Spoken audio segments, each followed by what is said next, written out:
বিশ্বনবী সাল্লাল্লাহু আলাইহি ওয়াসাল্লাম স্বপ্ন দেখলেন, বিশ্বনবী দুধ খাচ্ছেন, আঙ্গুলের ভেতর দিয়ে ফাঁক দিয়ে দুধ বের হয়, বিশ্বনবী দুধ খাচ্ছেন। খেতে খেতে একটু দুধ আঙ্গুলে লেগে আছে, এই আঙ্গুলটা কারো মুখে না দিয়ে বিশ্বনবী সাল্লাল্লাহু আলাইহি ওয়াসাল্লাম ওমর ফারুকের মুখের ভেতরে ঢুকাই দিলেন।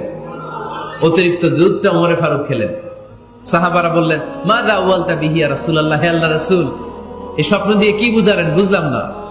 বিশ্বনবী সাল্লাল্লাহু আলাইহি ওয়াসাল্লাম বললেন, আওয়ালতু বিহি আল ইলম, এটা দিয়ে আমি জ্ঞান বুঝিয়েছি, কারণ অতিরিক্ত দুধের অংশটা আমি কাউরে না দিয়ে ওমরকে দিয়েছি, তার মানে ওমরের জ্ঞানের কোনো তুলনা হয় না। এজন্য স্বপ্নে যদি কেউ দেখেন আপনি দুধ পান করছেন, এটা প্রমাণ করে আল্লাহ তাআলা আপনাকে দ্বীনের জ্ঞান দান করবে।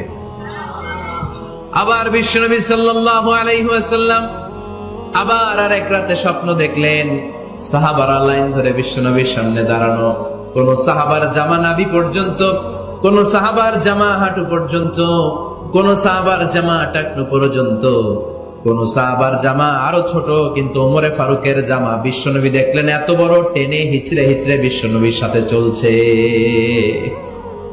সুবহানাল্লাহ পড়বেন না?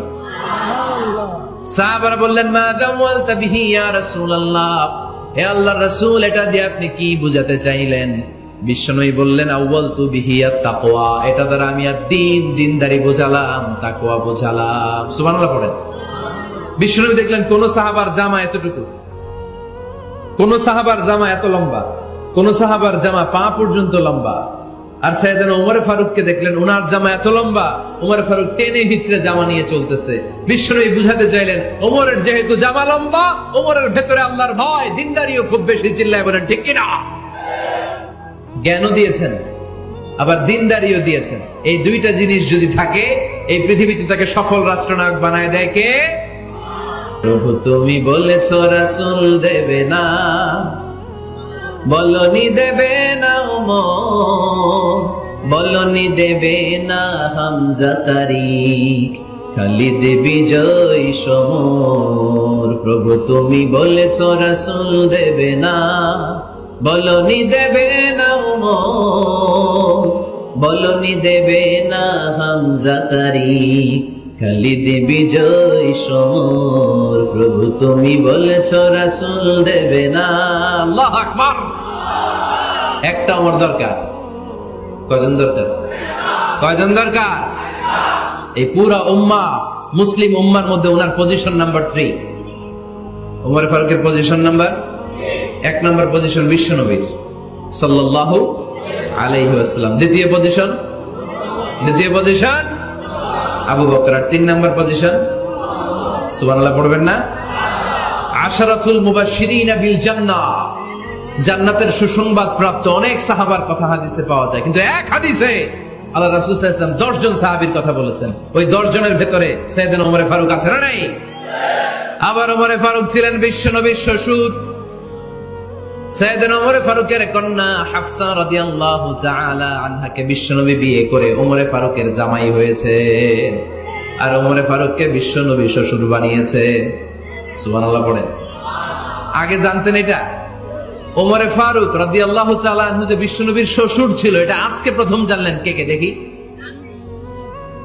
দেখছেন? অনেকেই জানে না। মাশাআল্লাহ, হাত নামান, আমরা জেনে নিব। জানতে কোনো সমস্যা নাই, বাঁচতে হলে জানতে হবে। বাঁচতে হলে কি করতে হবে?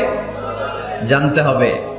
4 জন খলিফার 2 জন হচ্ছে বিশ্বনবীর মেয়ের জামাই, বাকি 2 জন হচ্ছে বিশ্বনবীর শ্বশুর। সাইয়েদনা উসমান রাদিয়াল্লাহু তাআলা আনহুর কাছে বিশ্বনবী সাল্লাল্লাহু আলাইহি ওয়াসাল্লাম 2 কন্যাকে বিয়ে দিয়েছেন। বিশ্বনবী সাল্লাল্লাহু আলাইহি ওয়াসাল্লামের মোট কন্যা 4 জন। কয়জন? বড় মেয়ের নাম যায়েনব রাদিয়াল্লাহু তাআলা আনহা, ওনার স্বামীর নাম ছিল আবুল আস ইবনে রাবি'। তারপরের মেয়ের নাম হচ্ছে উম্মে কুলসুম, ওনাকে বিয়ে দিয়েছিলেন বিশ্বনবী সাইয়েদনা ওসমান রাদিয়াল্লাহু তাআলা আনহুর সাথে। উম্মে কুলসুম রাদিয়াল্লাহু তাআলা আনহার ইন্তেকালের পরে আরেক মেয়ে রুকাইয়াকে বিশ্বনবী সাইয়েদনা ওসমানের কাছে আবার বিয়ে দিয়ে দিলেন। সুবহানাল্লাহ পড়েন। আর সবচেয়ে ছোট্ট কন্যা ফাতেমা রাদিয়াল্লাহু তাআলা আনহাকে বিয়ে দিয়ে দিলেন নিজের চাচাতো ভাই সাইয়েদনা আলী রাদিয়াল্লাহু তাআলা আনহুর সাথে। তার মানে সাইয়েদনা ওসমান আর সাইয়েদনা আলী ছিল বিশ্বনবীর মেয়ের জামাই, ঠিক কিনা? আর সাইয়েদনা আবু বকর রাদিয়াল্লাহু তাআলা আনহুর কন্যা আয়েশা রাদিয়াল্লাহু তাআলা আনহাকে বিশ্বনবী বিয়ে করে আবু বকর রাদিয়াল্লাহু তাআলা আনহুকে বানালেন শ্বশুর। আর ওমর ফারুকের কন্যা হাফসা রাদিয়াল্লাহু তাআলা আনহাকে বিয়ে করে ওমর ফারুককেও বানালেন শ্বশুর। তাহলে 4 খলিফার 2 জন জামাই, 2 জন। আওয়াজ করে বলতে হবে 4 খলিফার 2 জন, বাকি 2 জন। উমরে ফারুক রাদিয়াল্লাহু তাআলা আনহুকে আল্লাহ তাআলা জ্ঞানও দিয়েছেন, আবার প্রজ্ঞাও দিয়েছেন।